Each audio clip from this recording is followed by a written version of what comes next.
Their stress response, and how I look at it, is that there's an event that occurs, and then there's the nervous system's response, and then there's the behavior that follows that, that's dictated by physiology.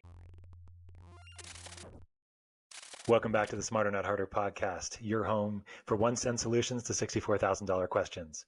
I'm your host today. My name is Dr. Scott Sherr, and it's a pleasure to be back with you. Our guest on today's show is a good friend of mine. His name is Brian Mackenzie. We had a great conversation. A little bit on Brian here. Brian is the founder and CEO of Shift, which is a really awesome website you guys should check out. He's also the president and co-founder of the Health and Human Performance Foundation, a nonprofit organization dedicated to the research on how breath and innate tools can optimize and help health and human performance. He's an innovator in human performance on stress adaptation and a pioneer in the development and application of custom protocols to optimize human health and performance.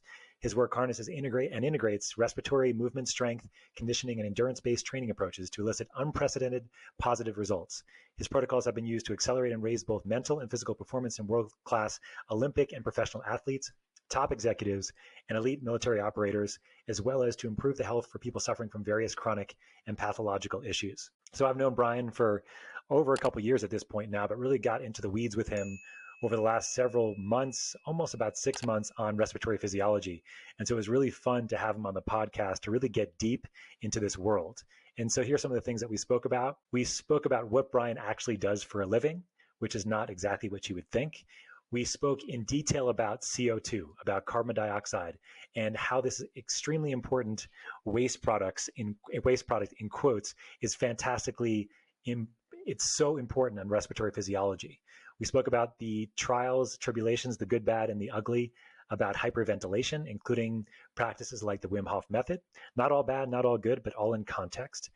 We spoke about CO2 and building up CO2 tolerance and how this affects your parasympathetic and sympathetic nervous systems, how this affects your aerobic and anaerobic metabolism and capacity. We then chatted about nasal breathing and why this is so important, not only in the nasal inhale, but the nasal exhale as well. We talked about the fountain of youth with hypoxic training and hyperoxic training and how you can bring these things together once you have a good foundation. We also spoke about his nonprofit organization and his work at Shift. This is just a little bit about what we spoke about. We really go into the weeds here, ladies and gentlemen. We go deep into respiratory physiology. We talk about capillary and blood stealing. We talk about CO2 and the oxygen dissociation curve.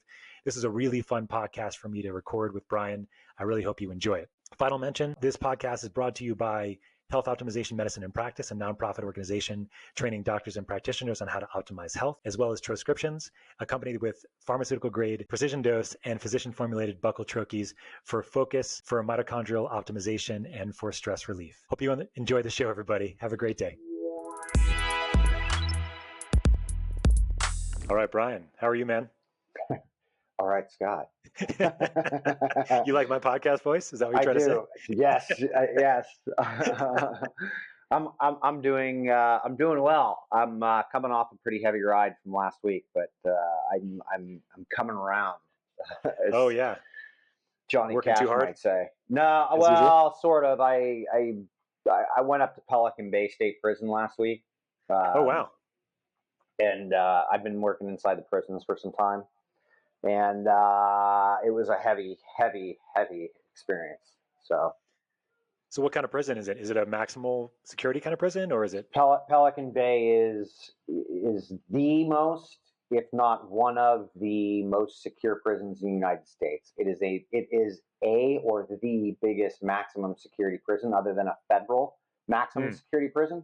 Mm-hmm. Which a federal maximum security prison is probably going to house people who have committed more federal type crimes, right? Mm-hmm. In state prisons, what you have is people who have committed, especially at this level, I mean, you have people who have committed murder, etc., involved in mostly nasty. gang stuff. So yeah, and it wasn't actually the prisoners that were the heavy thing, as I've spent much time around prisoners. So yeah. So how long have you been working in the prison system? We'll start here because this is interesting. Yeah. Probably close to 4 years now. How'd that start? Yeah. How'd you get started in that place? I lived a little less than 5 miles from San Quentin State Prison, and connected with a guy who runs a program. His name is Scott Budnick. He's a filmmaker. He's also a DJ, but he has been going into the prisons and the juvenile system for more than 20 years now at this point, helping mentor guys. And he has another nonprofit organization called the Anti-Recidivism Coalition, ARC. And it takes guys and gals who are on real long sentences, and they mentor these people before they get out, because there's a big, so recidivism being the name, we have a big problem in this country with actually prison rehabilitation. We don't actually rehabilitate. What's the incentive? Depending on where people stand on these issues, I'm actually doing a write-up for our newsletter on this right now, and this was the bigger, deeper dive that I got into this week, because I was up there with a lot of people who fund things, and I'm around people who tend to be on the opposite end, which would be the conservative side of stuff. Because of my background within the firearms community, I've played, and even beyond the firearms community, but working with inside the military, et cetera, you're around a lot more conservative folks. And this weekend, or this last week, I was around very liberal-leaning folk who would, like, on one end, you either want to shut down the prisons and totally reform everything, and on the other end, you do not want that. You want people locked up, throw away the key, isolate them, do all that stuff. 3 strikes and you're out, kind of thing. Yeah. My experience is very different from any of those opinions. I do not think that people should just be let out. However, you can't. Isolation's never worked. We know this from not only looking at the neuroscience behind this, but looking at the psychology behind this. Factual information, science has done the research. Isolation does not work. It kills people by itself. It does, and there are programs and things that do work real well. At any rate, my work, I've been going in because I've been teaching these guys another tool, right? And the tool ends up leading these guys down a path, or opening doors for themselves and understanding themselves. So getting an idea of, like, hey, maybe I am pretty reactive towards certain things, and I could use some work there, and it's had profound impact, such profound impact that I'm at a commitment to this. However, I'm not standing on a soapbox wanting the world to understand my passion at this point with the prisons. I'm perfectly fine going in and starting this process, and it's having its own effect from the inside, which has transcended into, from what I've seen, is transcended into the staffs of the correctional officer population. It's having an effect on them in a positive light. And if you think about it, it works like this. You have a positive prison population, you will have a very positive staff population. When you have a prison population that is highly negative and trying to kill each other or hurt each other, you will have a very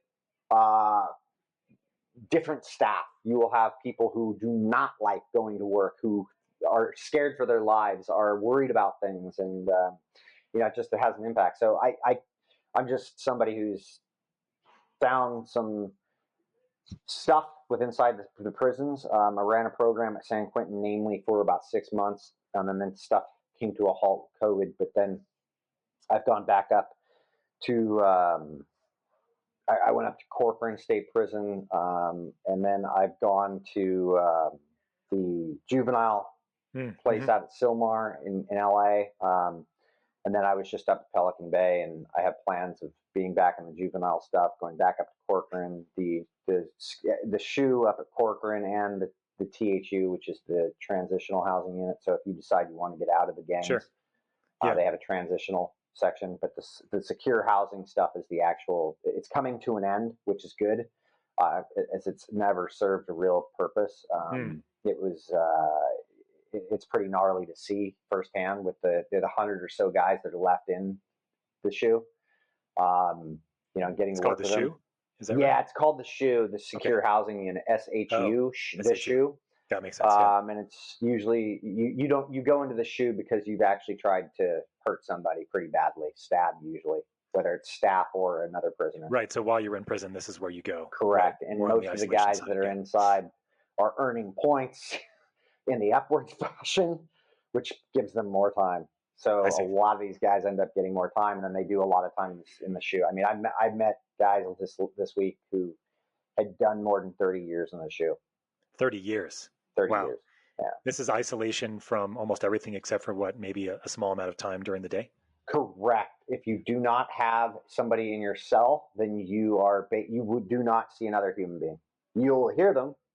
The only other person you see is a correctional officer who will escort you out to your, I think it's 1 hour or less, to a space like the size of this, a little bit bigger than this room I'm in. It's a few hundred square feet, Right. but it's concrete walls that go up to these windows up top that you don't see outside. You basically are just it's intense.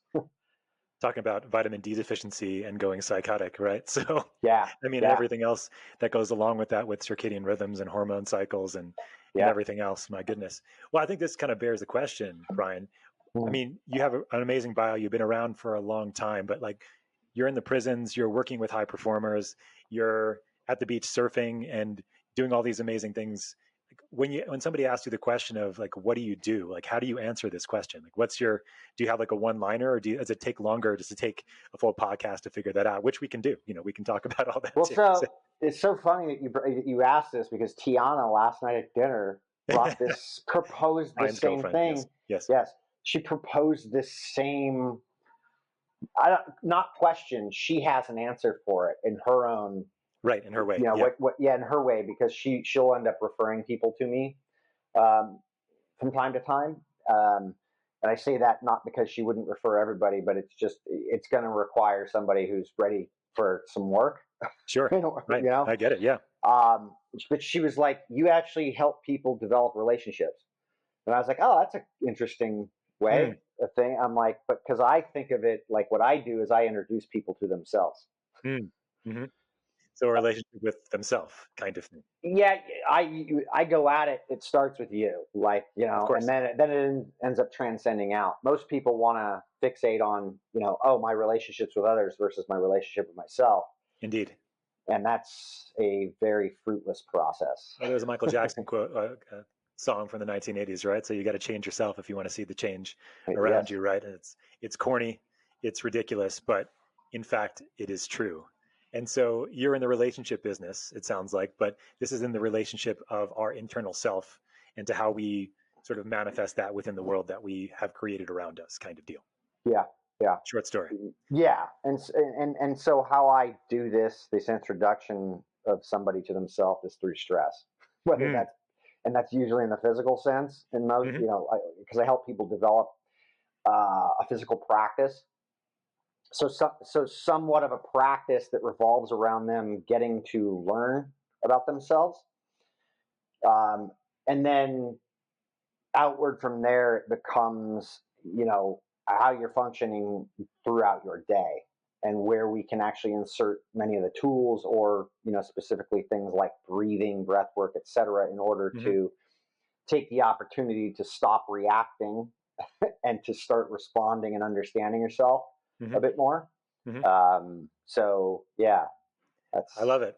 Yeah, so basically the relationship through stress is the way you kind of, and the stress is stress is a very interesting word, right? Because people think of sort of, good stress, bad stress.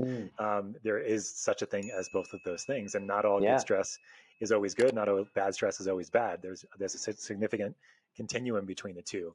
And one of these, the thing that I think you and I really connected on is respiratory physiology, in the sense that as you know, I specialize in hyperbaric oxygen therapy, and I'm all about oxygen, and I'm all about understanding how we make energy effectively using our citric acid cycle, our Krebs cycle, how we detox effectively from the waste products of energy metabolism, including carbon dioxide specifically.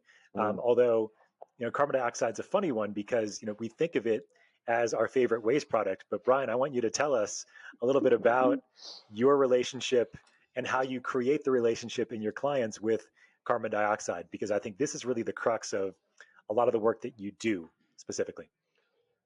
Yeah, I'll steal some work right now from a guy by the name of Campbell. I think his first name. He's written a book called 50 Years Lost in Medical Advance. Okay. And it's revolves kind of around the stress mechanism. There is good stress and bad stress. However, any and all bad stress seems to be something where the system can't recover from the stress mechanism, and that's that's an intricate process that involves the nervous system, capillary gate theory, tissue repair theory, and a number of aspects of that which are far deeper, which your medical crew is going to understand a lot of that. The vast majority of the populace will not. I look at stress. I think Gabor Mate broke it down best, but I take aspects of what I just kind of brought up. The last part of that is actually what's happening in the endothelium, right? And that's where disease starts to really show up, especially namely cardiovascular disease. Right. And this is also just a byproduct of what you've also brought up in the Krebs cycle, oxygen, et cetera. It's all connected, interconnected, whatever. But their stress response, and how I look at it, is that there's an event that occurs, and then there's the nervous system's response, and then there's the behavior that follows that's dictated by physiology, right? So physiology then, so the waterfall effect of our physiology occurs, in a lot of those cases, it's like, your heart rate goes up. In some of those cases, it's like adrenaline comes in fairly quickly. So you're getting these and then you're getting glucocorticoids a little bit further down the road, like at 30 minutes or so, right? So your cortisols, et cetera. But so the hormone, the endocrine system's involved, all of this stuff happens, and we're internally, we are responding to this. However, when we come back up to that first phase of stress, the event, and if I were to just use a car cutting me off, that is an event, right? So a car swerving in front of me or cutting me off, the event has happened. What happens next is my nervous system's response to that, and it's either I'm swerving or my foot's hitting the brake, right? It's not a thought process. It's totally unconscious, but it's a response to something because I've learned how to drive, and I'm reacting immediately to that. Then there's the flood of things that happens as a result of that. So that, for most people, becomes you asshole, right? Like anger occurs, right? Like all of these things start to occur. So there's the behavior that happens after it, right? Sure. And that is happening with just about everything we've got going on throughout our day. From what I've been able to do work on, not only on myself, but with the people I've worked with. And so it doesn't all happen like a car cutting me off. However, you'd be surprised that, like, the analogies I can use with just a car in and of itself, it's very interesting because we've become so accustomed to driving that we believe we can do a lot of other things while we drive. I've really invested in this process and really looking at that, not only myself, but even other people who are driving when I'm with them. Sure. And it's interesting because we're just trying to do as much as we possibly can with something we're bored with. And we are lacking this presence to ourselves and what it is we're actually doing. And so we're taking on more, or what we could also look at this is we're giving away something that is so finite and we don't realize it. And it's called our attention. Attention is where everything lays, right? In the sense 100%. of the present moment. And the challenge with the world today is that we have so many inputs coming in from all different sides of everything. And then the cars are now set up so that you can be as distracted, like the Tesla, for example, with its gigantic screen and all the kinds of things that you can do while your car's on autopilot. And it just plays into the aspect that our attention, I think I was looking at the statistics. I don't know if you've seen this, but I think the average attention span of, I'm not sure if it's an American or if it's like an adult, is about 6.25 seconds right now. And so the amount of time that we can spend on one thing without getting lost in the next squirrel or the next moment is pretty dramatic at this point. I mean, this is why we have things like all the social media channels that have less than 1 minute videos, but like better yet, 7 seconds, right? That's the actual attention span of these things. Another good, not to overwhelm people with driving, because that can tend to really, I usually mess people up when I go to talk somewhere, and at the end I challenge everybody to drive a week under the speed limit. And basically, oh, really? Okay. Yeah, the crowd response usually is like, "Oh, hell no, that's not happening." But it's a telling thing. Anyway, another telling, very easy thing to do is the next time you go wait in line somewhere, don't pull out your phone. Right. Feel that urge and just leave it there. Right. Yeah. Just sit there and observe yourself trying to react to the uncomfortableness of just being there, right? Right. Or go to the bathroom without it or something, right? So there you go. You mentioned something like in the work I think you said of Campbell earlier that was interesting to me as an oxygen guy, and getting back to that in a minute. But I'll circle back to that. No, it's okay. No, it's all good. Because I think the stress piece is so involved in how we breathe, right? And that's I think that's where you're going as well. But one thing that I was thinking about, and I don't know if you can dig into this a little bit, was this capillary gate theory. Do you know anything about that you can chat? I mean, that sounds interesting to me. Maybe even at a high level, because I think this goes along with understanding our stress response and our nervous system response, I'm guessing, to stress. Yes. So I'll just brief on it. I don't want to go too deep into it. It's robust, but it has to do with how the capillaries basically will when we go into a sympathetic response, right? They sphincterize immediately based on chemical reactions, the nervous system's reactions, etc. So and so then as a result of that, response is very natural and very normal. Right. The moment we go into this, and this has cardiovascular impacts. Right. And people don't realize that the heart doesn't just like pump, like like it twists and pumps and it does a lot, man. Right. And the sympathetic nervous system is responsible for this, right? Like it's doing this stuff in order to transmit how blood's flowing, etc. There's communication going on, and so capillary gate theory goes into how this phenomenon occurs, and it is important because there are few that believe it's at the foundation of where disease is. Because if you go back to the event, the stress event, where I was going with that is that the event happens with the car cutting me off. However, I return to that if I'm the person who can't let it go that somebody cut me off in traffic. And now that event is on replay.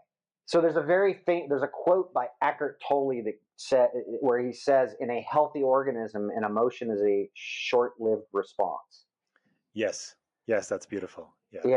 And unfortunately, we don't understand our feelings that we're feeling on that third end of what I was talking about with the stress response. So this is where psychology just misunderstood physiology, right? So I've got this physiological response occurring to an event, and through that process, I'm then returning to the event and rolling through that again, right?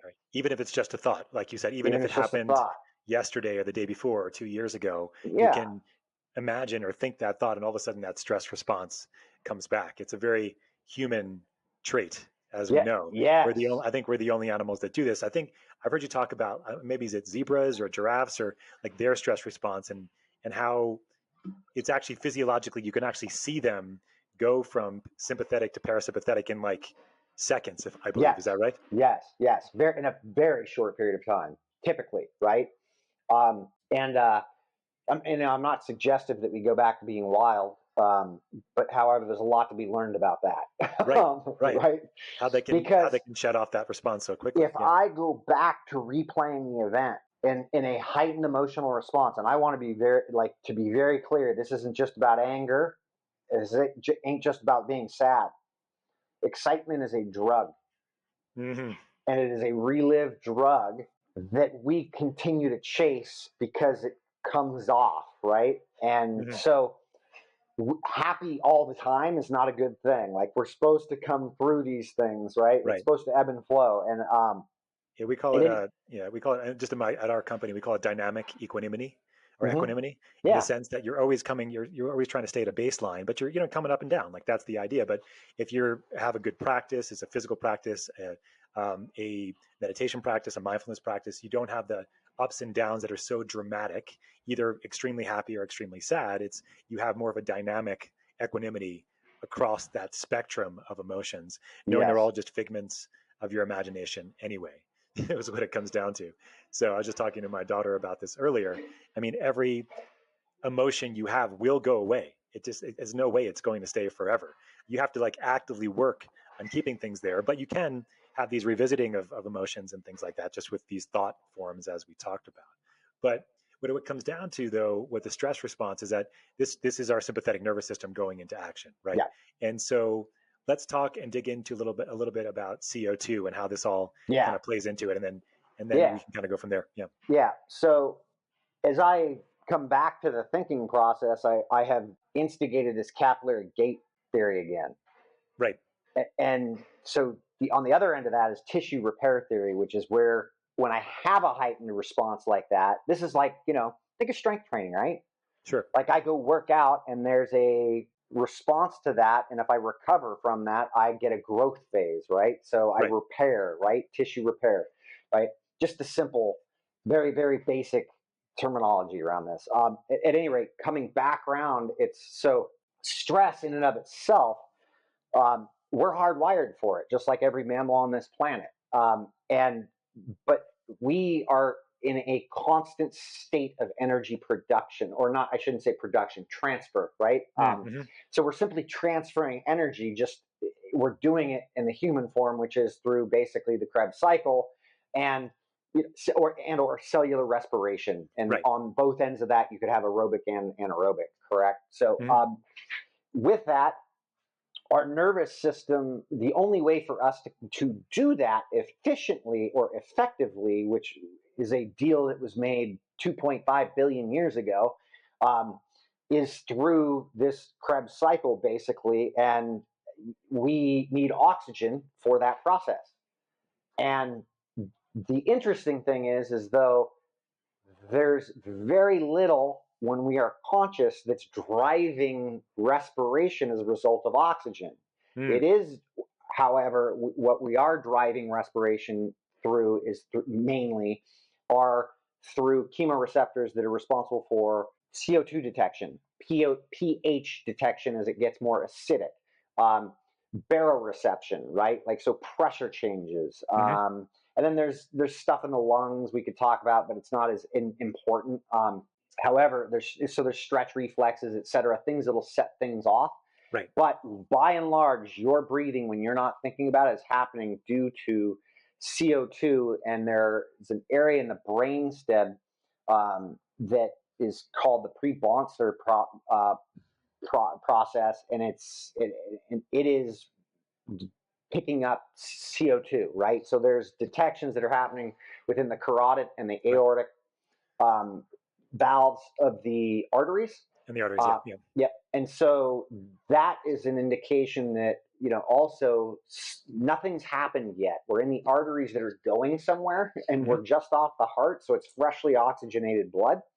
It's freshly ready to use. But we're detecting CO2 in those ranges, so we're predicting what's going to be occurring, essentially. So we are a prediction system.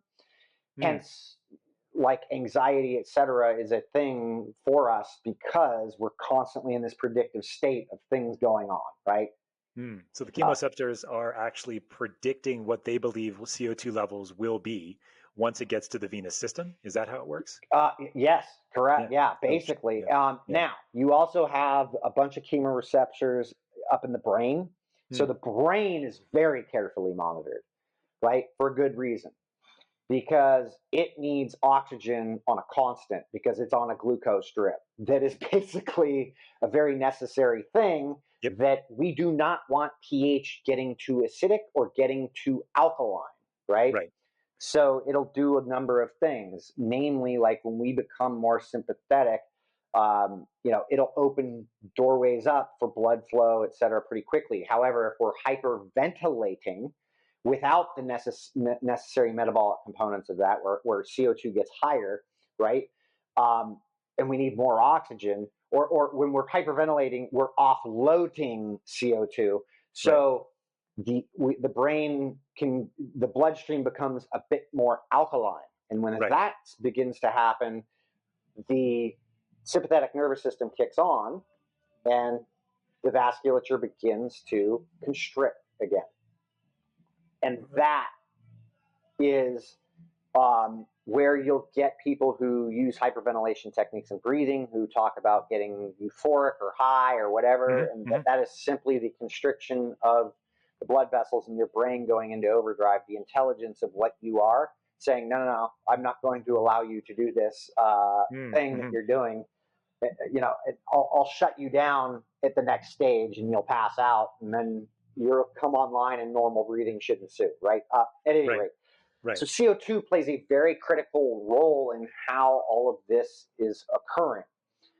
Namely, also, the amygdala is a bit of a modulator of CO2. So it modulates how we're responding to CO2. So the nervous system is definitely tied into, if I'm in a heightened state, my adjustments are made for CO2 and my respiration rate picks up, right? It's not that my CO2 tolerance is necessarily diminished. It's the nervous system's responding in an adequate way in order to make the adjustments. So if I start doing push-ups or running, my respiration rate should pick up naturally, right? Right. Yeah.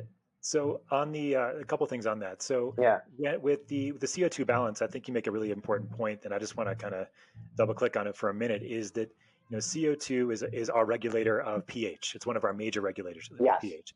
When our CO2 levels go up, so when we're hypoventilating, so we're not breathing as fast, for example, then that's going to have a buildup of CO2. You're going to get more acidotic. Okay, the body's going to get more acidotic. When you're hyperventilating, when you're breathing off a lot of CO2, you're going to have the opposite, where you're going to become more alkalonic.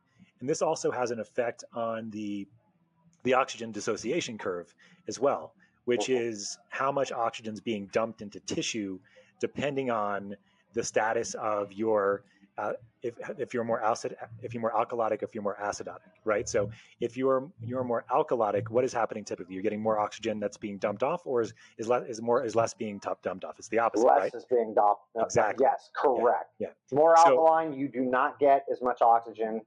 More acidic, you're getting all that oxygen is dispersing off of the hemoglobin. Right, exactly. Yeah. Right? Most people don't realize that the hemoglobin carries four molecules of oxygen, but typically we have a lot of reserve there, right? So it's not like all four molecules are being dumped off into tissue at all times. It's usually that we actually have about 50% of those sites that stay bound with oxygen even after going through all of circulation. So then when you start doing more exercise, you're hyperventilating, but you're also creating more lactic acidosis. You're creating more of an acidotic type of system, and more of that oxygen is going to be dumped off into tissue.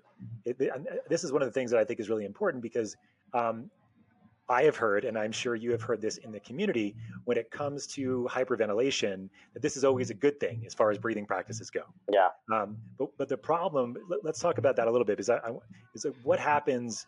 I mean, there's a lot of practices out there, and I know this is not something that you do specifically. I think you've had your experience with it in the past, but something like hyperventilatory types of breathing practices, like Wim Hof or others. Like, what are these doing to people, and what's like the benefit? What might be the danger of this as a result? Well, a healthy individual can typically respond to something like the Wim Hof method pretty well. It's a high sympathetic response. Right. So you're becoming alkaline, so it's high sympathetic, into a dropout in parasympathetic response once the body's recovered or gone through the process, right? Right. However, there are a lot of caveats, and unfortunately, these things are not actually talked about due to the education of. I think when you create a method, there's a lot of issues that tend to follow with that. Meaning you're trying to sell the method, right? You don't want dangers around that. So that being said, anybody dealing with cardiovascular issues should probably stay away from these sorts of practices. Anything hyperventilatory. It can cause an unneeded stress on the heart, especially the cells. So you're going in, you're disrupting the cells and you're agitating them, right? You're putting them into an excitatory state without the metabolic demand for that. Just a simple explanation of that. A healthy individual will recover from that as CO2 rises back up, oxygen disperses. So and people who deal with anxiety or have very dysregulated nervous systems should probably stay away from these practices as well, as you are going to disrupt the nervous system a lot. Right, and it's not like most people are going and being parasympathetic the rest of the day. They're going back to their high-powered job, or they're going back to the gym and spending several hours there. They're going to the gym or whatever. They're on their phone 24/7 between sets at the gym, those kinds of things, right? Correct. So they're not like doing the sympathetic dump and then getting parasympathetic and then just staying there. So, and that's been one of my thoughts about the hyperventilatory. It's a hard word to say, hyperventilatory breathing. Yeah. But the other piece that they've added onto that is the exercise piece, which I wanted to ask you about, because I have a challenge with the way they describe how it increases the amount of oxygen in circulation when you do exercise while you are on a breath hold. After you've hyperventilated. What is, I mean, I'm not just trying to bag, Wim Hof here. This is just in general the idea of what is hyperventilatory breathing doing once you do that and then you start doing exercise with breath holds? Like, what is that? Is that really a benefit, or what is that benefit if there is one? Well, it's not a real breath hold because you've blown off CO2, so you've retarded the curve of the oxygen dissociation curve, right? Which you were talking about, Bohr effect, whatever. So it's not a real breath hold, and in fact, you will never see anybody who does real, some people will hyperventilate pure oxygen because they've trained up and they'll hold their breath for 22 minutes because they, or 20 minutes or whatever, because diving or something, right? Right. Like they're doing something. They got people watching them, making sure they're okay, etc. However, this can cause what you're doing is you're shortening the curve to low oxygen. People don't understand that, right? So they think that if they can hold their breath for 3 or 4 minutes or 5 minutes in some cases, because they hyperventilate, they don't realize they've actually just shortened the oxygen dissociation curve. So meaning there's a time when there's oxygen gets so low in the body that you will pass out. The body it'll shut you down. Right. And on a normal breath hold, you have elongated that curve, except you are dealing with the burn and pain of what CO2, your chemoreceptors, and how either sensitive or unsensitive they are, right? So that allows you to hold your breath for a longer period of time. However, most people won't do that because they don't want to put in the work in order to build through that process and get really good and get the system healthy enough, namely the nervous system, in a healthy enough spot to remain calm in a very stressful situation, right? So it's a bit of a hack in breath holding, and you do not get more oxygen. What you do is you remove CO2, and you will see that oxygen saturation count go up to 100% when you hyperventilate. That's just bio unavailable oxygen. Yes. So this was where I was going to go with this in the beginning, where I was talking about with Campbell, where I was, it's actually, his name is Lewis Coleman, or it's Coleman. It's Lewis Coleman, MD, right? But he has made a very strong case, and I came to this conclusion myself after studying research, respiratory physiology, understanding Krebs cycle, getting into all of this stuff, is that oxygen is actually a useless molecule without CO2. There is you do not get anything out of oxygen, and actually oxygen is quite destructive. It is. In fact, it's killing or aging every one of us. Yes. We pay Peter to pay Paul kind of thing, right? To use oxygen to make ATP, but there's a lot of issues with the amount of mitochondrial respiration that we're doing, and this is, mitochondrial aging is us aging, absolutely. And I love what you just said there about the oxygen not being available. And I think that's the part that I try to hammer in with people that are doing Wim Hof and other kinds of hyperventilatory, I can't say that word, hyperventilatory breathing. Yeah. It's there is a place for it. I absolutely think there Mm-hmm. is, but I think Yes. that what people think is that, and this is why I also wanted to talk about the oxygen dissociation curve, is that we think that because people don't realize when you're hyperventilating, you're getting less oxygen that's dumping off the red blood cells as opposed to more oxygen. And so there's going to be less that's going to be bioavailable, and that's why your oxygen sat is 100% when you're looking at it on a pulse ox or something like that. And then you're doing your exercise or whatever, you think and so it's really interesting to see that, that's obviously become very popular, and I think there's probably a place for some of this. But you were alluding to, earlier, the process of doing this slowly and having a buildup of tolerance over time. And I want to get there, but the first thing I want to talk about, this is related to the CO2 piece, is I heard you talk about this recently. I was hoping you could share some of the studies on people that don't have amygdalas and what happens with CO2. So I think that's super cool. Yeah, this is fun. So this is Dr. Justin Feinstein's work. He's also the one with the amygdala and basically coming back. And he's a good friend of mine and a researcher who I've been working with for some time. He found that he wrote the paper. He did one of the papers on the amygdala being a modulator of CO2, and this is how he figured it out. Was he had some twins, a couple sets of twins who had calcified amygdalas. So these are people who are basically a detriment to themselves. Fearless, yes. Essentially fearless in a lot of states, in a lot of instances, meaning they just don't understand that putting their hand on a burner could, burn them, right? Or stepping off the curb into traffic, et cetera, et cetera. They brought them, he got a hold of them and got them in. They basically, what they found was, so he was running some tests on CO2 because he picked up on some work that he had been doing float tanks and CO2 and breathing, and he fell into this world, and he started administering bolus hits to anxious patients of CO2. Okay. And it was just a bolus hit. And anything that would make any of us have a little bit of a panicky feeling on one hit, but then everything subsequently after that is normal and you go back to normal.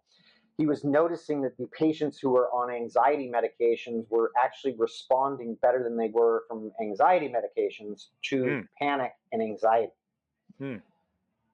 Which is a duh for me, since the work I've done in and around this was like, the higher CO2 tolerance, the more regulated your nervous system is, the less anxious people are, right?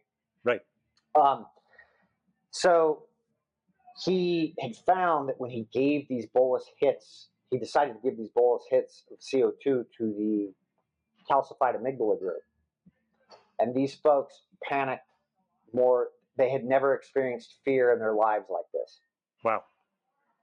And so this modulator obviously wasn't modulating anything. And so they got this hit, and it was like the world room closed. And I've felt this before where I've got an extreme dose of CO2, basically self-manufactured from intense exercise, and then gone on low oxygen. Yes. And quite literally the room goes like that big, and you are like just freaking out, need to get outside, need to find, it's intense, man. So at any rate, they basically figured out that this is the thing that's modulating things and undulating based on what we're seeing and experiencing and putting ourselves through. I mean, I think what's really interesting about that are the implications, right? I mean, the sense that like we think of our amygdala as being this place where our fear centers are, where like if you don't have an amygdala, you don't think you'd ever have any fear, but you can induce it with a CO2 hit. Turns and out. And so that nature is a don't huge care. Nature, there's always a way. What did they say in Jurassic Park? Nature always finds a way, right? Nature does find a way. So the idea here is that, and you were describing this before, is that you said with people that have better CO2 tolerance, they have less anxiety, they have less stress. And so why is this? Why is that the case? And how can you help people create that so that they do have higher CO2 tolerance? Well, I wouldn't know that they have less stress. I know that they can handle stress a lot differently. Gotcha. And So when you look at people, with the people I've been able to work with and see, I've seen some extreme ends of CO2 tolerance. I've seen them on both ends, right? And I've seen what happens even for myself and having, very, very, very high CO2 tolerance and then getting fairly low. Especially when I had a bit of that insomnia stuff going on, it really got, fairly low to where I was like, I was like, oh yeah. And it's interesting. So I'm going to need to commit to some things and slowing it down, getting my nervous system regulated and not doing too much on the other end of this, because that's what the world wants me to do. Right. Don't get into hyperbaric chamber, go hypoxic training, and go swimming and go surfing Right. at the same Yes. day. Those kinds of things. Don't Gotcha. do those things. We both know I like to play around in the extremes. Yes. Yeah. And we'll talk about that a little bit later. But yeah. But no. You find these ends of these things, but then you find when, especially on the lower end, like where people are hypersensitive to CO2, when you start to see them build a less hypersensitivity to it, things start to change radically. They're not as reactive anymore. And so you start to see their nervous system lets go a bit. And largely the CO2 tolerance thing becomes a big player within the nervous system. But you can build on this thing a lot more than what people really understand, and it helps develop a resilience. But the reason it's doing that is because CO2 is really the thing that's allowing for this other side of this capillary gate theory to open back up and allow for tissue gate theory, or the tissue to heal or open up or respond and become elastic again. Right? So when we slow our breathing down, let's just say a pranayama or a breath hold work session or something like that, you're feeling what it's like to have higher loads of CO2 in the system. And what happens is you'll notice that you start to heat up. So heat becomes a part of this process too. And that's another conversation. But mammals are terrible with heat. And that being a byproduct of the Krebs cycle as well, is a very interesting thing that plays a role because of what we see within Scandinavian countries and heat therapy, et cetera, and cardiovascular disease. So you're seeing rises in CO2 happen. So the vasculature's opening up. Dilating, yes. Right? Yeah. So you're dilating. And so you're getting that other end of things to the sympathetic nervous system. So you can get very broad stroke parasympathetic responses to these practices if done correctly. Most people really in the breath space at this point are now simply looking for a place to find relief, right? So they're just getting protocols, which are great, because people are looking for relief because they're so burnt out or stressed out that they just want to calm down, right? But they're missing the other two sides of this.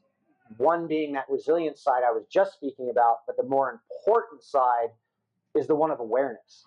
And that's where all the fruit is gathered.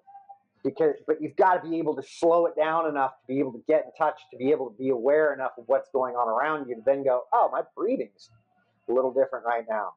Something's going on. Yes, so dig into that awareness piece. So what are they becoming aware of? Is it their breathing? Is it how they feel? Is it all the above?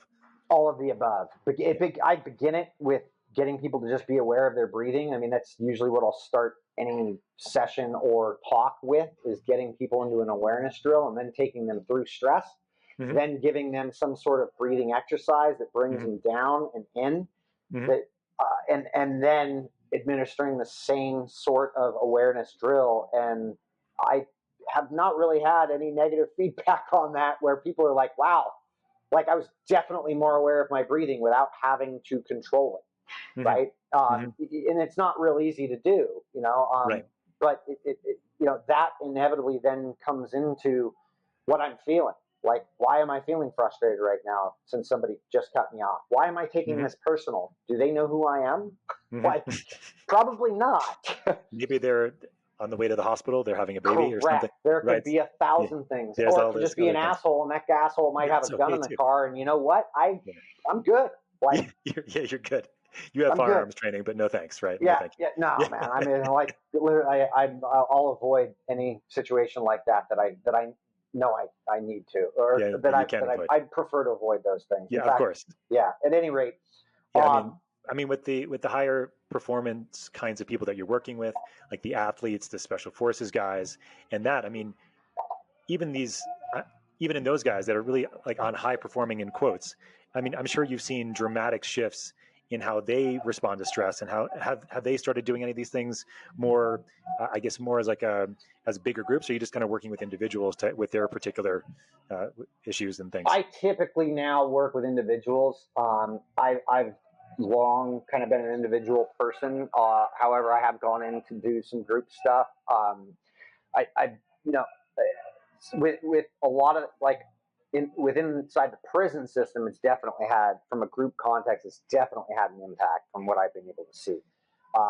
You look at individual athletes, it usually has a very potent response with the individual who goes through it, if they're willing to go through it. Right. Unfortunately, within inside the military, so much of it is so Political. driven. Well, yeah, but I mean, it's unfortunately the military is not really set up real well for the. How should I say? And I don't want to like just toss the word trauma around, but it is fairly Right. systemic, and it's Sure. really because most people aren't, most guys and gals for that matter that get involved in the military aren't doing the foundational work to Right. understand why they're making the decisions they're making and putting themselves into the scenarios that they're putting, and so they end up compartmentalizing this stuff so in such a way to where it's like it becomes a real issue down the road, Right. because Right. they're either protecting themselves from feeling this pain or avoiding the pain, right? Right. Sure. um, like the whole the concept of discipline is a failed concept. It's the exact opposite of what freedom actually is. It's a control thing, versus freedom being outcome independent of things. So I'm able to navigate whatever the outcome is, even though I might be driven to accomplish something or do something.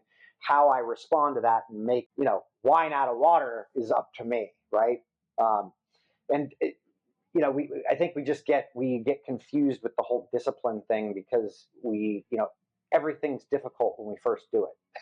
Of course. Yeah. Right? Of course. And so Yes. we're like, oh, we've got to be disciplined to do this because it's difficult. And it's like, no, if you actually find that you care about this and want to learn enough about this, you will actually go back and you'll start to see your progress with it, and you'll be inspired through that process. At any rate, that's where it gets pretty difficult with inside team dynamics. Sure. Like that. Yeah. So individuals is the easiest There's a way to see lot of them. egos, right? And Oh yeah, people totally. are compartmentalizing things in a lot of different ways. And sports are basically the same thing as like the military, because you've got a lot of people who are trying to compete to be at the top level. And it's not that winning is everything. It's just that losing, they don't like real well.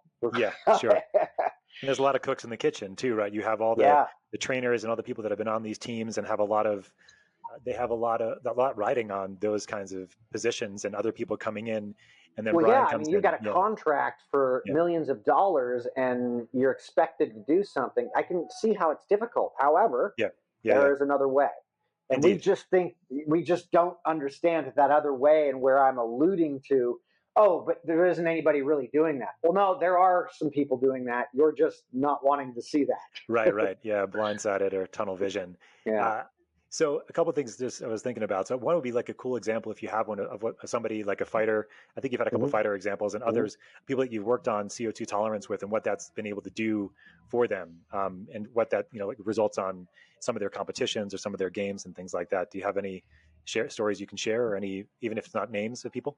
Yeah, I mean, I actually put something up on my Instagram account with a CrossFit athlete who he's a fairly well-known kid from Australia, and he went through a full dose of what it is I do, and he made some very considerable changes. I posted those changes, especially to aerobic threshold, anaerobic threshold, and VO2 max.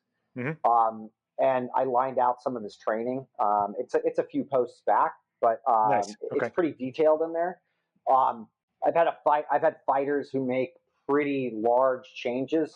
Granted, we're going from post-fight, where they have a downside, and so we go into a build phase, right, where they're building a big a much bigger engine. So I'm forcing breath control in a manner where we're getting diaphragm and intercostal engagement on everything we're doing. And Wow. although Okay. that's happening to everybody in some cases, what I've been able to see with the little side of research we've been able to implement on this, especially at the UFCPI, is that when people are allowed to breathe the way they want to breathe, when they will divert to mouth breathing fairly soon. And this is where myself and some respiratory physiologists have big problems. Many think that you should just allow people to breathe the way they want, the way they fall into breathing. While I don't totally disagree with that, I do disagree with that. In that, if we are training for something, what I have seen is that we have primary respiratory muscle engagement into very high levels of physical stress. And when we don't do that, we are seeing compensatory respiratory muscle engagement, which is limiting and very anaerobic in nature because they're smaller muscle groups. They're attached to the neck and to the arms, and they're pulling on things and putting us into positions that become very sympathetic dominant. Yeah, accessory muscles. Yeah, these are the accessory muscles in breathing. So they're either known as secondary, accessory, or compensatory. So I will say compensatory in that when I can get an athlete to do the exact same work but use primary respiratory breathing muscles, that was compensatory. And so we can redesign out how this athlete is actually functioning on a day-to-day basis with their unconscious breathing patterns. So is the idea with CO2 tolerance that you're shifting your anaerobic and aerobic capacity, right? In essence, yeah, you can see pretty. So this is the other thing where I start to where I'm in uncharted territory. Fun. Well, yeah, it's funny because like I'm just shocked that none of these questions were ever asked in exercise physiology. Yeah. What happens if we control somebody's breathing or switch them from nasal to mouth? And what's the difference between nose and mouth breathing if somebody's just walking per se? And we started doing that stuff with metabolic carts, and it was pretty interesting what we were seeing. And it was definitely a difference in how we're using energy. So when beta oxidation is no longer beta oxidation. Let's dig into that, because I think that's really where I wanted to go next is let's talk about some of those studies that you were doing and what you noticed and the differences between nasal breathing and mouth breathing. Yeah, I mean, honestly, it just started off as a question. Well, I wonder what would happen, what we would see, like from a gas exchange perspective. Yeah. And so we started doing that. And so I had several metabolic carts at that time. I've also gone up to Dr. Jimmy Bagley's lab up at San Francisco State University to test some of this stuff in a light format. But most of the stuff was done with myself and individuals I was working with, where we were using metabolic carts and just wanted to see what we were seeing and seeing if it was universal, what we were saying. And it just so happened to be quite universal. I think the most telling thing would be from an aerobic base perspective. If your mouth is open, you are spending money with your savings account that you don't need to be spending. And that was very telling with a lot of elite level athletes. So you're depleting your aerobic capacity much faster. Correct. If you're mouth breathing. Yeah. Yep. And the question is why? Why is that the case? Do we know? You're over breathing at any stage is over breathing. Gotcha. Right? And so if I'm a little CO2 hypersensitive, which, athletes tend to be a little neurotic, so they might sit in that, so like a mild hyperventilatory state. A little, hey, this just or even if they don't, like, oh, this is just easy. I mean, there's not a day that does not go by where I won't see somebody walking or on their bike, barely working, and their jaw is just wide open. And it's like, is it necessary? And they don't even know, right? But then on the other side of this is people who haven't even looked at this, who are just be like, that doesn't matter. And and it's like, have you done the work? And I I looked at this, and that's why I'm talking about it. Is Right. yeah, it does matter, and we were seeing very different levels of aerobic function happening if I had my mouth open versus closed, and was it necessary? And wasn't. If it wasn't necessary, my mouth didn't need to open. I was getting a very different response. So your aerobic capacity was going up dramatically Yeah. or significantly Yeah, if you well, we were kept your actually mouth. training it in a very different way, not only Right. from a ventilatory standpoint, so from a Inspiratory perspective. inspiratory perspective, like Yeah. our musculature, right? We were training those muscles, which I'll just divert back to what the research says on that, in that blood stealing is a real thing, which is also known Yes. as the metaboriflex. And it doesn't matter if you're paying attention to your breathing or not. Don't worry, your body is going to prioritize your breathing muscles over everything else, meaning your locomotor muscles. So if you're not prioritizing your breathing muscles, guess what? They're going to start sucking blood from the locomotor sooner. Right. That's why you just fall down, kind of deal. Correct. And Yeah. you're burning through unnecessary sugar, Right. right? Right. So you're just spending currency you don't need to. And that doesn't mean that you're going anaerobic if your mouth's open, but you're definitely into more anaerobic territory than necessary. Gotcha. And so is it a couple of things? So you said blood stealing, which is one of my favorite terms as well. This Yeah. goes a lot, this is back to the capillary action before that we were talking about too, where the body is like a highway system that always has these sort of these sphincter systems, or these areas where you're stopping blood flow, and then it opens when it needs it. So like, for example, you don't have a lot going to your muscles, you and I right now, because we're just hanging out talking. But if we were running, then the muscle, the capillary beds in those areas would open up. And then as a result, you'd start getting more blood flow that way. So we talk about using pressure, for example, in a hyperbaric chamber. This is another way you can sort of open up some of those valves and some of those sphincters, so you get more blood flow to those areas. But it's really interesting, and I think people forget this. I forgot this until you said this to me a little while ago. Is that like we basically prioritize all of our muscles? The respiratory muscles are prioritized before almost any other muscle group, or they are the ones that are prioritized over any other muscle. They are. Yeah. Well, and they are, because they're always on. They have to be. Right? They have to be. Yeah, for energy's sake, right? Yeah, and I always think about the brain in this case, and that the brain is getting 20% of our oxygen at all times, and so when you, so that's why when, for example, like if your blood pressure goes down or something, like you pass out, like the brain is going to try to protect itself at all times too, and the lungs and the muscles, the primary and the accessory muscles, or the compensatory muscles. I like that better as a compensatory idea. I didn't realize that all those three things were the same. Well, it is secondary if that be the case, right, for you. And then, but is it really necessary? And if it ain't necessary, guess what? Right. Then you're going to improve your aerobic capacity, is what it comes down to. If you don't have to recruit those muscles as you're going. One question I had with the nasal breathing is that there's the nasal inspiration, and then there's the expiration. So did it matter if you had a expiration through your mouth or through your nose, and what did that change or shift? Yes, that's actually the more important process. Oh, okay. I mean, tell me. Well, I shouldn't say that. It's just as important. Just as important.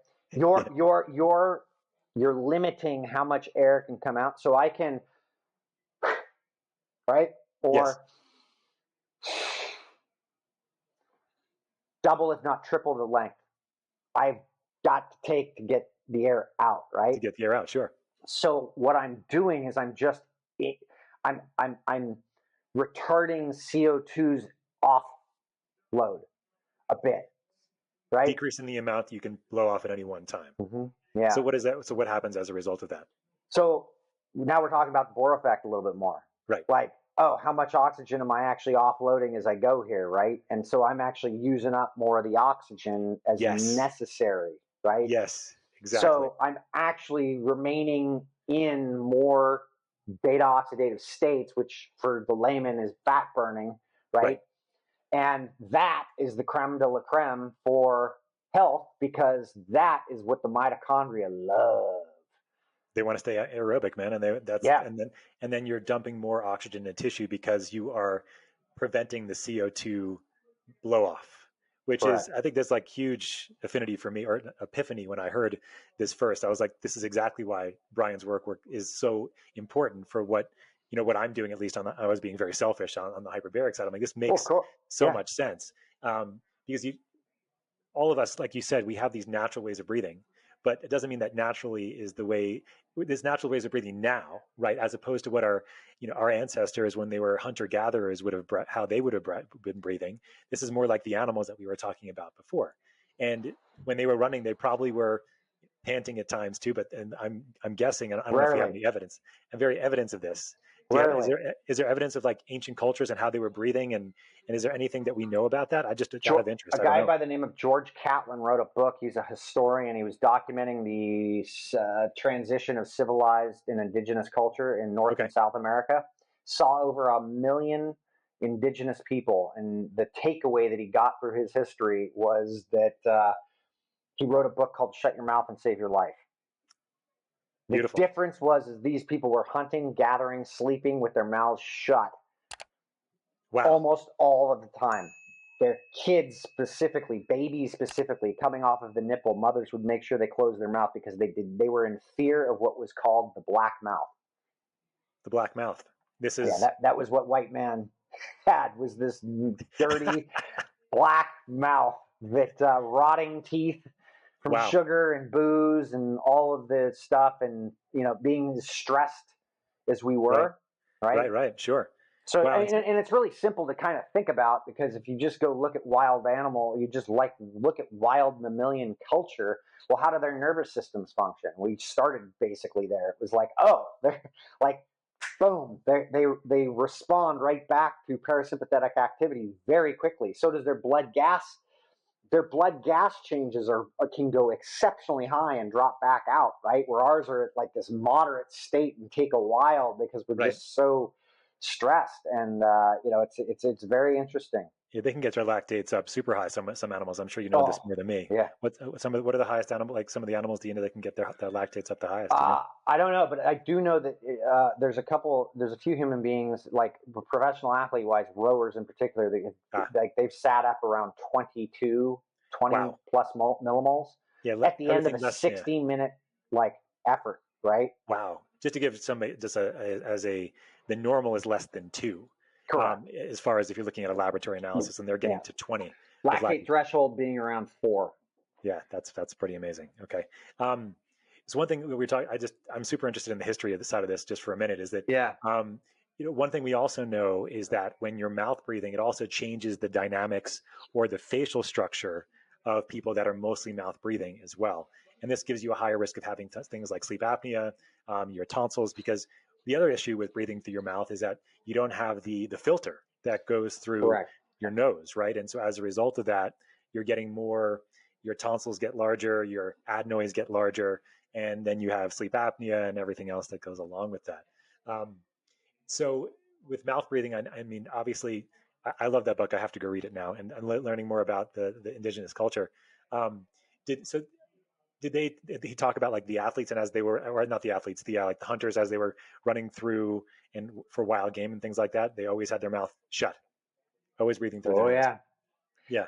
And it would make sense too. The more you start to like read into this, look into this. I mean, I went in, I wasn't trying to prove any of this. It was just rabbit hole after rabbit hole. The food we eat, it's gotten softer and softer and softer year after year after year after year, right? Right. It's like you chew something that's hard to chew from being a child, a baby who just got teeth. Like that's what was happening.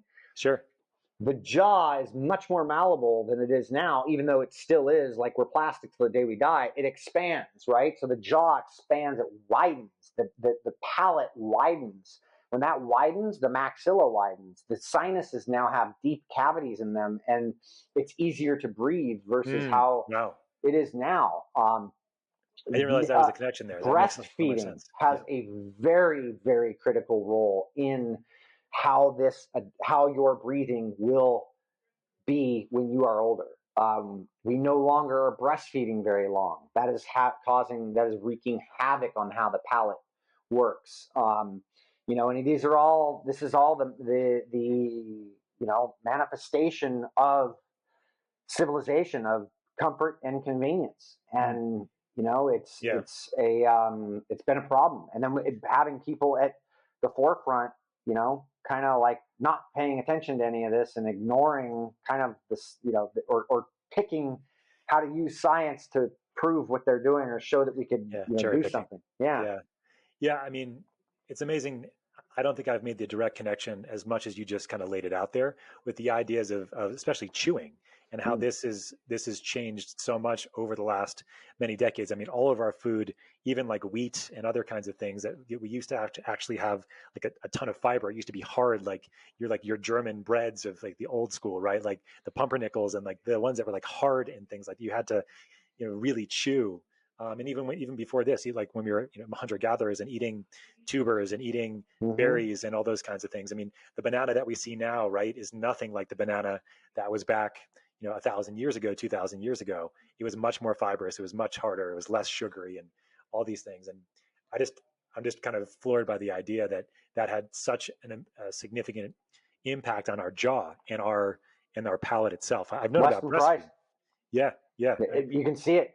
Why do these guys have perfect jaws? Well, I wonder how they were breathing. And then when we go back and start to look at, look, this is what's been documented about breathing on indigenous cultures. They were nasal breathing. Like it's not somebody was like, oh, they're mouth breathers. No. Yeah. So how do you, so like for the rubber hits the road kind of thing, how do you actually increase somebody's CO2 tolerance? I mean, I know you have a couple of ways that you're doing this with you in your community. I mean, are there simple things that people can do or? We've got the easy way without doing any other work is, they can go to shiftadapt.com/breathwork and they can go and take the exhale test that we have.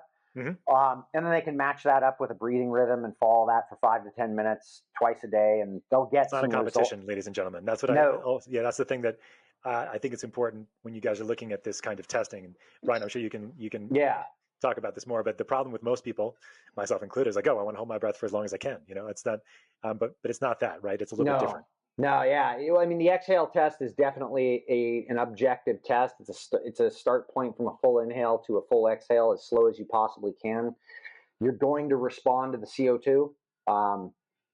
You're going to dump air, or you're going to panic, or you're going to run out of air. So if one of those things happens, we have a result of that, and then we have a breathing rhythm that you can input your number that matches that you can play with. There's also breath hold work, which is cool. But that is, to your point, most people who do breath hold work aren't really engaging correctly. What they're doing is they're actually trying to hold their breath as long as they can. Yes. You don't actually need to do that to get big results, because this is really CO2 tolerance is futile if my nervous system is hot, right? Yes. So it's really taking the time to slow it down and calm it down, and then be able to play inside of that with it. That's where my work really comes in, is I will develop breathing practices for people and physical like training practices for people so that they can implement this stuff with breath control in an appropriate way. But it really is about how you manage stress in your day to day. So before you start getting involved in like crazy breath hold practices, the first steps are to really start being able to manage your nervous system, your parasympathetic and sympathetic balance with basic breath control and slow buildup of CO2 tolerance before you start going crazy with, not even crazy, but even start getting really in depth into the breath holds. Would that be the right statement to make? Or? Correct. Gotcha. Yeah. Because, breath holding is super interesting to me, and not so much from the how long you can hold your breath, because like that's the cool thing to do after blowing off all your CO2. But one thing you and I talked about a little bit earlier, one of our first conversations back a little while ago, was related to oxygen carrying capacity and how breath holds are interrelated with this. Can you talk about that a little bit? Yeah. Rarely will an individual dip into... I'm rare. What can I tell you? Rarely do people actually dump into places where they dip into their oxygen reserves or make it so that their actual respiratory system is going to engage due to lack of oxygen in it, right? Right. It's roughly, so it's like 40, I think it's 40 milligrams or something, or 70% roughly. It's 70% SpO2. Yes. or less. You have detective systems that are basically sending off bell alarms, right? Mm. If you do the Wim Hof method or hyperventilate and hold your breath, you will reach that very easily. If you just hold your breath without hyperventilating, you probably will not see your SpO2 level drop below 90%. Mm. In most cases with most people. The more trained you get at this stuff, yes, you start to see your ability to drop that down.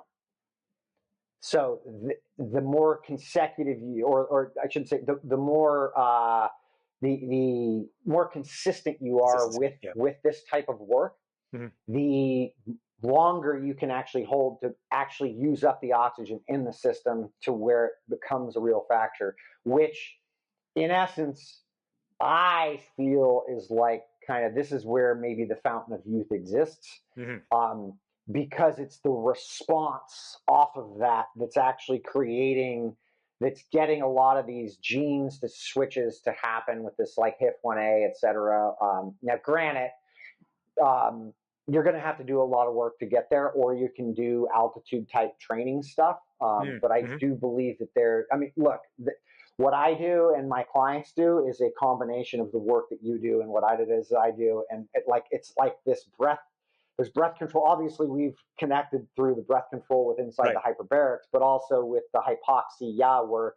I have many of my clients doing low oxygen training because of the results that come with that stuff. That's where I was going with all this, is the idea of, as like, so to get sort of like in the fun aspects for you and I is like, so how are you developing hypoxic training programs in the setting of understanding CO2, understanding aerobic, anaerobic balance? Like, what are some basic frameworks that people can think about without, getting crazy? And of course, none of this is direct medical advice, ladies and gentlemen. So please, do it with a trainer or somebody that, you know very well before you start. Yeah. If you Combining can get your together. CO2 tolerance above 60 seconds, if you can get your breath hold time, inhale breath hold time, upwards of 3 minutes, I start to move people into a lot of these places where they get where we get into the advanced fun shit. Yeah. And unfortunately, the world wants to always be playing in that advanced fun stuff. And, yes, of course. what I've experienced is that is a very bad idea. Yes. Yes. It goes south pretty quickly with people. Yes. So meaning I just do not engage a client into hypoxic training, or I don't introduce them to you in hyperbaric chambers until they've actually done the foundational work. And then once that's in place, then these things start to, we get to implement protocol around that stuff, and it gets real fun. So, yeah, I mean, of one client in particular of mine who will remain nameless, but he is, I mean, every other day it's hypoxic work, whether it's static or on a bike or in long period time. And then on the other days, he's in the hyperbaric chamber, and he's got breath control stuff where he's going up and down as well. So that we're adding in the CO2 component, so that as we've brought in a lot of oxygen on board, we're actually going to use that oxygen. It's not just going to be exactly. And this is where a lot of people, and I also do work around hyperoxygen stuff outside of the hyperbaric chamber. But you have to have high levels of CO2 in order for this to work. If you do not, that is where oxygen becomes a very big problem. And what's the problem? What are you going to run? What's the problem if you're not careful? You could have some very detrimental problems with oxygen if there's not adequate amounts of CO2. There's very big health risks that can happen. Right. Because, your body is not going to be able to compensate. Right. And then if you're going to be low oxygen, but you don't realize it, because we talked about this and we alluded to it earlier, but your main impetus to breathe is not oxygen, right? It's CO2. And if you're playing with CO2, but your oxygen levels are low, and it can certainly mess things up if you haven't done the basic work and put a lot of stress on the system, for sure. So I wanted to give a little bit of a tease of all that for everybody, because I think most of us, and myself included, would be in that initial stage where we're still looking at CO2 tolerance, and we're looking at, breath holds, and that piece as being like the foundation. And then on top of that foundation, that's where you can get really interesting. I mean, of course, I use a hyperbaric chamber without people that have done your work for various types of healing and optimization and energy production. Yeah, as will I. Of course, yeah. But I mean, but in essence, like if you're going to start playing around with a lot of hyperoxic and hypoxic training, and especially if you're going to be combining these things together, you're going to be shifting your oxygen dissociation curve all over the place. You're going to have to make sure that your breathing's under control. It's because otherwise you're going to put a lot of sympathetic stress on the system, and that can cause issues, as you and I both know. Yeah, so, I mean, think about it from the perspective of what we've discussed so far, and that if I've got a lot of oxygen on board, I become more alkaline. I constrict the vasculature, right? Like it's the brain. The intelligence of you is far more more intelligent than your thinker. Yes, exactly. Yeah. We forget that they're like the sort of the macroscopic ideas of like what's happening right now. You and I are speaking. Things are happening at like trillions of times a second, right? To give us energy, to let us do everything that we're doing, and even our response to this conversation is delayed. Like the input that you're giving from your conversation to my nervous system is delayed, and because we have to process all that, but we don't notice it because it's happening so goddamn fast somehow, right? And so. It's just amazing, I think, for people's perspective here. Like I always say, there's 1 billion oxygen molecules per red blood cell, 1 billion, right? And the amount of CO2 is comparable, right? Because you're always trying to balance these, as we've talked about. So just what's happening is it's always important to not only think about how you feel, but actually start measuring in various ways to really know that like what we're doing now is just a lot of it is compensatory for living shitty lives of stress and lack of sleep and poor sunlight and all those kinds of things. So yeah, well, I mean, look, the average male carries 120 something liters of carbon dioxide in the system, most of it made up of bone, but okay. The oxygen, that's a higher number than I would have thought. Yeah. 20 liters of that exists as free gas, right? So lungs, etc. Whereas when you look at something like oxygen, it's like 1.8, or it's tiny. Yeah. Wow. Of what that's going on.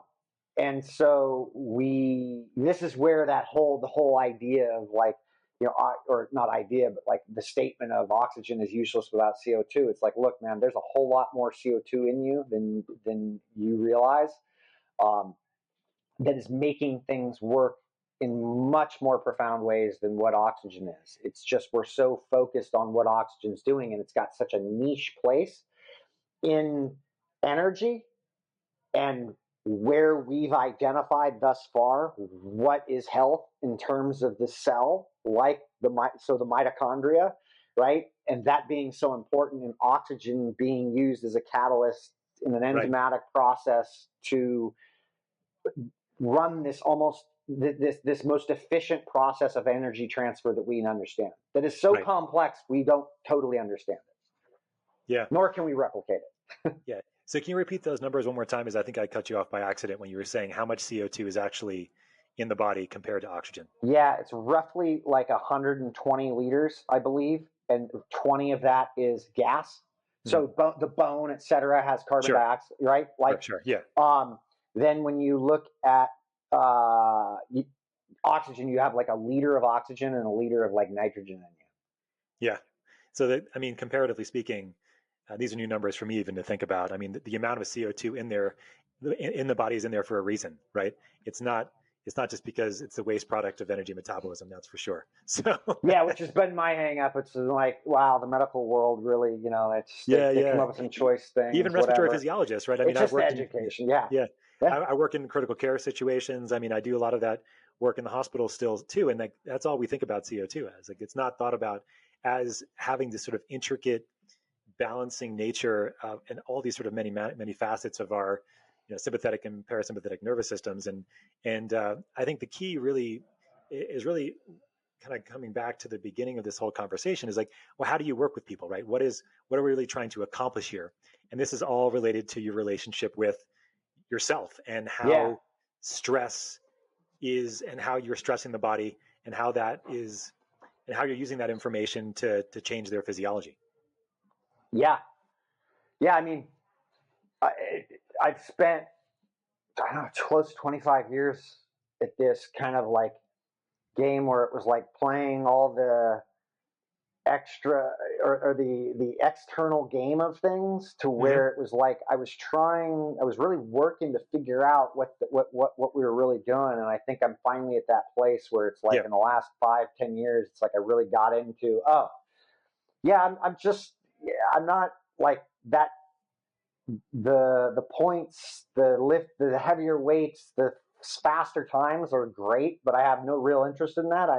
I'm more interested in you wanting to do some introspective work that really revolves around that has outcomes that change all of these things. However, those aren't the goals. That's a futile, as Bruce Lee states, all goals apart from the means are I think what is it? All goals apart from the means are an illusion. Becoming is a denial of being.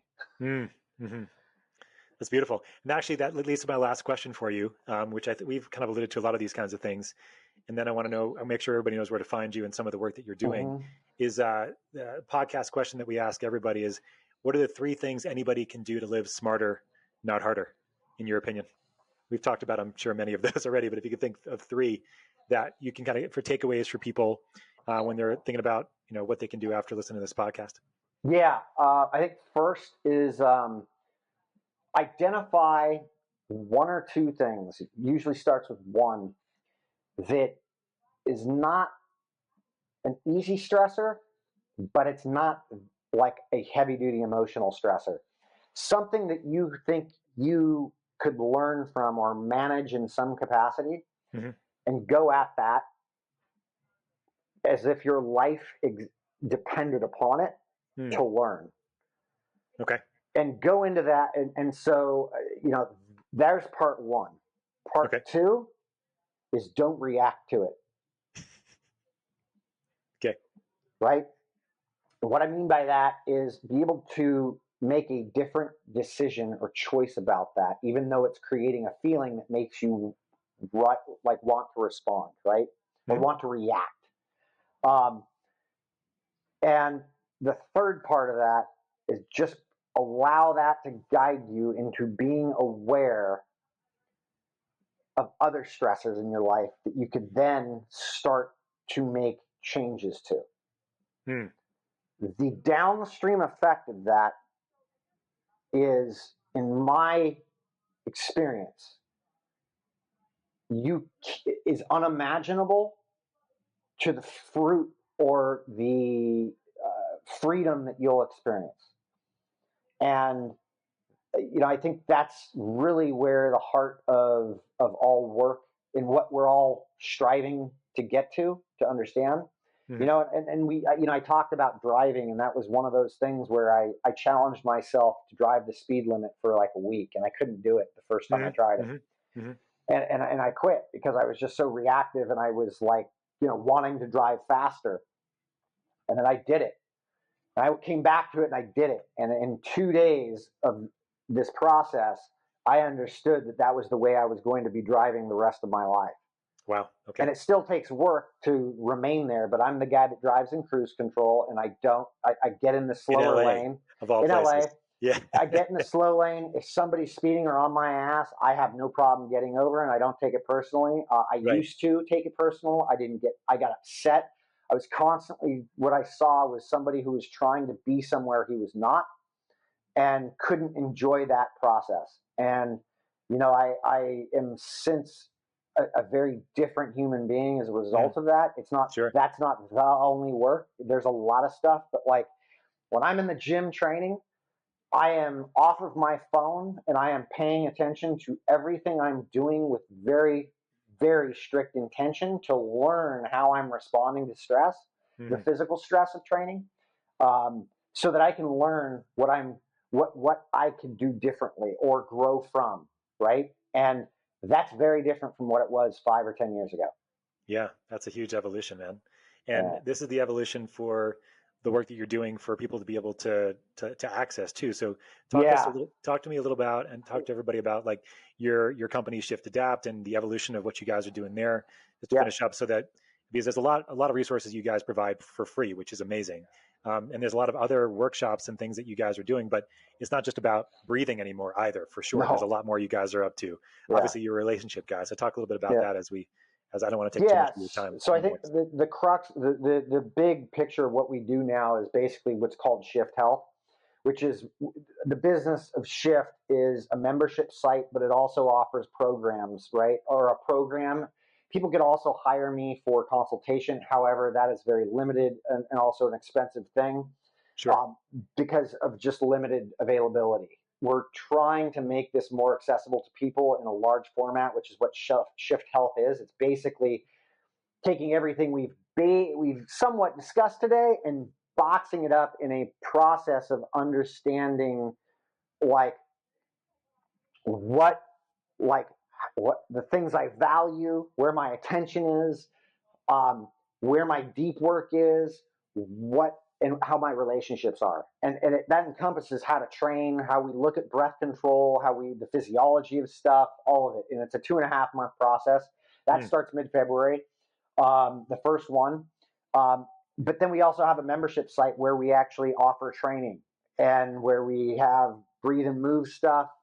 Emily runs a lot of that stuff. Breathwork stuff, training that I program, where we have breathing gears, which is what we've talked about around the training. It's implemented into the actual training of stuff. That's like, so this stuff's $30 a month. And there's a lot of information that comes in and is offered behind the membership portal with that. And then there's the free stuff, which is, we put out a great deal of information that's free and allow people to start themselves and figure it out on their own, if they should choose, And then I think also just to mention your app, right? The one that's coming out. Yeah, Numa. We're working to get that out. We're still in beta and getting a lot of feedback. And we're running some data on things and seeing what's happening with people. So we're actually doing a little more due diligence, and I'm very glad we are, on what's happening with people. Like, we're collecting the information to see how they're improving, like what they're doing with this whole stress resilience idea around breathing. Right. So the idea with the app is to try to take people on a journey, similar to what you were doing on the websites and some through the courses, but doing this more individually and trying to get that individualized feedback. Correct. Right? Numa, and that is PNEUMA, Numa.plus, and that's where they can find that at. Yeah. Well, Brian, this has been awesome. I think I have like at least 20 more questions for you, but we'll have to talk about them next time I see you in LA, or maybe another podcast at some point. Absolutely. Not a problem. Well, I appreciate you having me on. I know we obviously get along real well. I also wanted to mention HHPF, which is the HHP-foundation.org, which is where we have a lot of research that we're just pumping out. We're not only doing, but we're actually gathering whatever's going on around the non-pharmacological uses of understanding stress. And this is a nonprofit organization too, right? Nonprofit. It's awesome. I meant to mention that. So thanks so much for. Please, guys, check that out. Check out all of Brian's places if you want to work with him. He's in LA, and you can't find him very easily. He's busy. So thanks so much for spending the time with us, Brian, and educating. I hope this was helpful for everybody. And do you have any personal websites or anything else you want to send them to? Or no, that's it. Shiftadapt.com you'll find everything there. Yeah, and you can find Brian on Instagram too at his name too. You guys are looking for stuff. So anyway, have a great rest of your day, dude, and I look forward to seeing you next time. Thanks, man.